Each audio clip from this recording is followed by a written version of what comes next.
and, if a beachhead of cooperation, may push back the jungle of suspicion, let both sides join in creating a new endeavor, not a new balance of power, but a new world of law, where the strong are just and the weak secure and the peace preserved. All this will not be finished in the first 100 days, nor will it be finished in the first 1,000 days, nor in the life of this administration, nor even perhaps in our lifetime on this planet. But let us begin.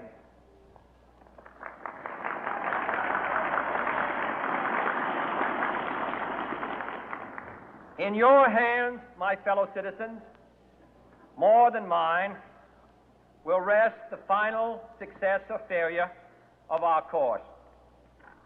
Since this country was founded, each generation of Americans has been summoned to give testimony to its national loyalty.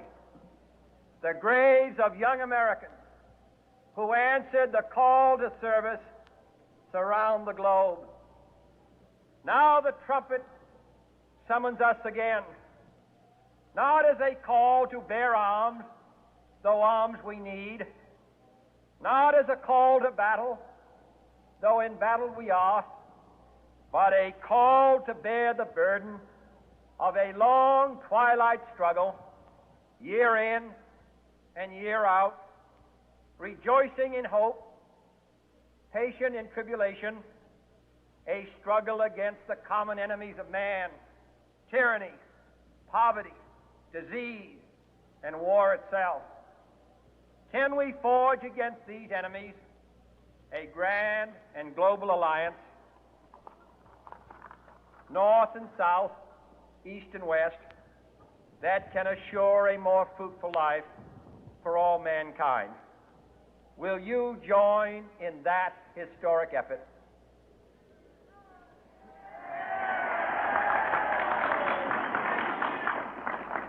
In the long history of the world, only a few generations have been granted the role of defending freedom in its hour of maximum danger. I do not shrink from this responsibility. I welcome it.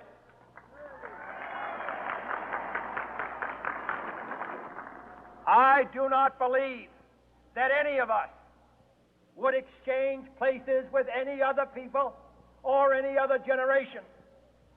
The energy, the faith, the devotion which we bring to this endeavor will light our country and all who serve it. And the glow from that fire can truly light the world. And so, my fellow Americans, ask not what your country can do for you, ask what you can do for your country.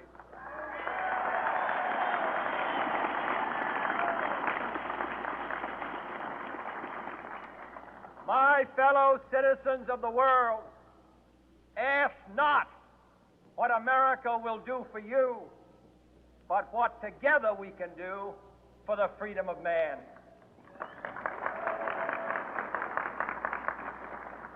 Finally, whether you are citizens of America or citizens of the world, ask of us here the same high standards of strength and sacrifice which we ask of you.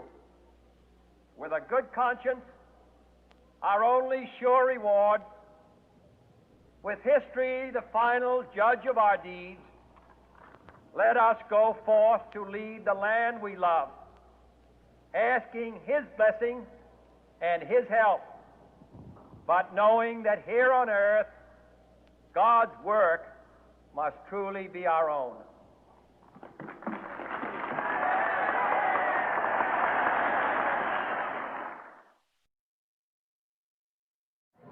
You, John Fitzgerald Kennedy, do solemnly swear I, John Fitzgerald Kennedy, do solemnly swear that you will faithfully execute the office of President of the United States that I will faithfully execute the office of President of the United States, and will, to the best of your ability, and will, to the best of my ability, preserve, protect, and defend the Constitution of the United States. preserve, protect, and defend the Constitution of the United States. So help you God. So help me God.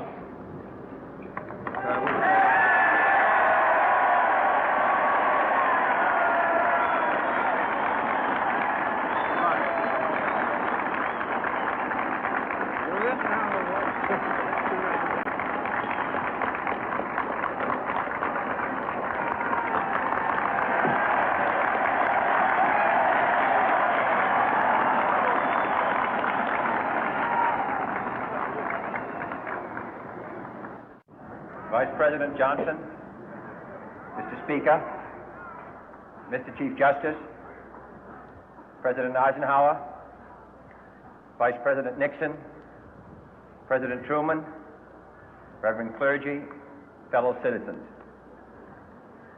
We observe today not a victory of party, but a celebration of freedom, symbolizing an end as well as a beginning, signifying renewal as well as change.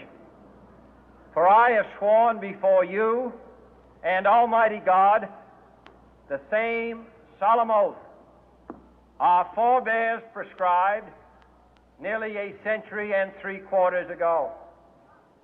The world is very different now, for man holds in his mortal hands the power to abolish all forms of human poverty and all forms of human life. And yet the same revolutionary beliefs for which our forebears fought are still at issue around the globe. The belief that the rights of man come not from the generosity of the state, but from the hand of God. We dare not forget today that we are the heirs of that first revolution. Let the word go forth from this time and place to friend and foe alike that the torch has been passed to a new generation of Americans born in this century, tempered by war, disciplined by a hard and bitter peace, proud of our ancient heritage, and unwilling to witness or permit the slow undoing of those human rights to which this nation has always been committed and to which we are committed